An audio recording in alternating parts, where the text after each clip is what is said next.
Hi everyone! So welcome again to my vlog, and this video is the second part of the video nga pala nung vlog ko last time. So bali around 4pm na nga nung nasundo namin sa ate DJ dun sa airport, and after that tumiretso na nga pala kami dito sa MOA para kumain na ng lunch. Hindi pa kasi kami nagla-lunch ng mga time na yan. Bali dito na nga namin naisipang kumain sa Lechonera restaurant kasi sobrang na-miss na doon ni ate DJ yung mga Philippine foods. Minsan lang kasi umuwi ng Pinas itong si ate DJ kaya kailangang mag-enjoy talaga siya while on her vacation here in the Philippines. And also, around 10 to 15 minutes nga pala yung aantayin nyo kung kakain kayo dito sa Lechonera restaurant, pero sobrang worth it naman kasi sobrang sasarap ng mga menu na ino-offer nila. Most of the time, mga Philippine foods nga pala. Kaya naman kung favorite mo talaga kumain ng lechon or sobrang nakikrave ka na sa lechon belly, ay pwede kang kumain dito sa Lechonera restaurant kasi hindi lang mga Philippine foods yung ino-offer nila, meron din pala silang iba't ibang klase ng desserts. And since sobrang mahilig nga akong kumain ng mga gulay, ay nagpasabay na rin ako kay ate DJ ng pinaka-favorite kong gulay, walang iba kundi yung laing na may gata. Yung kasi talaga yung isa sa pinaka-favorite kong gulay dito sa Pinas at hindi talaga ako nagsasawa. And even sa Japan, niluluto ko rin siya kapag may time. Lalo na kapag nilagyan niya na rin ng maraming sili and then sabay niya na rin ng isda na may sabaw. Oh my God, satisfied craving talaga ako. And since laking probinsya nga ako, sanay na sanay talaga ako sa maanghang na gulay. And after a minute of waiting, finally dumating na rin yung mga orders namin. And grabe, tinitignan ko pa lang talaga tong lechon belly na to ay sobrang natatakam na agad ako. Ano pa kaya pag tinikman ko na? Charot. So ayun na nga, nag-start na nga kami dyan kumain, and while enjoying eating these foods, grabe ang daming chika namin dyan ni ate DJ. So parang halos isang taon kami hindi nagkita. Well, actually 3 months pa lang pala kami hindi nagkikita kasi 3 months ago kakauwi ko lang pala dito sa Pinas. Pero bakit parang feeling ko isang taon na kami hindi nagkikita ni ate DJ kasi every time na pumupunta ako dati sa kanya sa Japan, ang dami namin chika at ang dami namin mga lugar na pinupuntahan. Well, actually medyo na-miss ko na nga din pala dun sa Japan, especially yung mga lugar na ginagalaan namin nung mga time na nandun pa ako.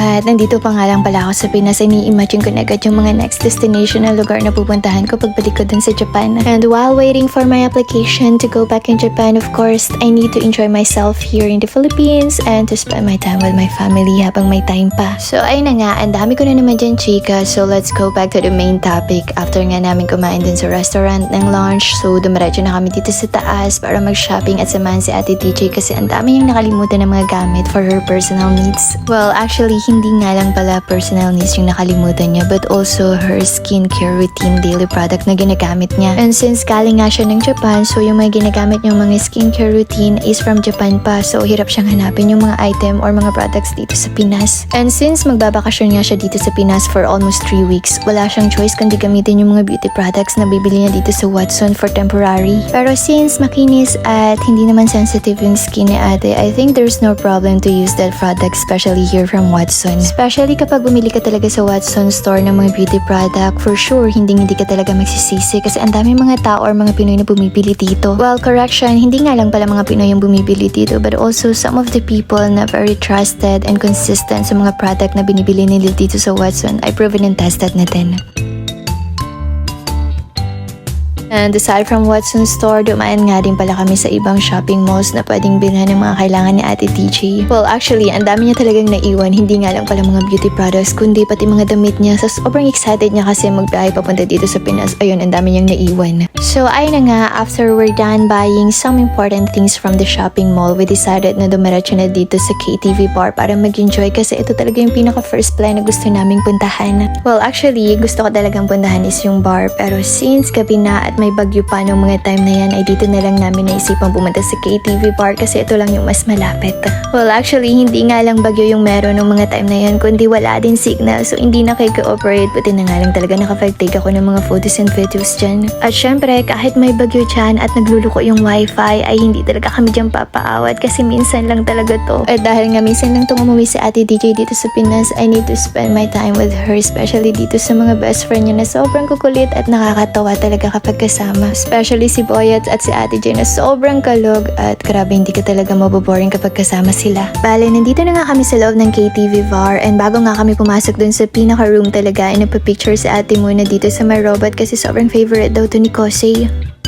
And after taking some photos and videos, tumiretso na nga pala kami dito sa pinaka-room ng KTV bar para mag-start na. At grabe, halos lahat ng kasamahan ko dito ay sobrang talented. Isa na nga rin pala tong si Shai na bukod sa maganda na ay sobrang galing din palang kumanta. At dahil nga sa sobrang talented nilang kumanta, grabe, nahiya na talaga akong kumanta. Kaya ang ending, uminom na lang talaga ako dyan ng alak. Pero nag-enjoy naman ako dyan. Akala ko nga hindi talaga sila kumakanta dyan kasi medyo nahihiya pa sila dyan nung una. Pero nung kumanta na, grabe, na-realize ko, pamilya pala to ng mga singer. Charot. At sobrang nga akong na-amaze yan nung narinig ko yung boses ng best friend ni ate nung kumanta na, grabe, pang babae yung boses niya. Pero yun, babae pa din naman talaga siya ngayon. Charot.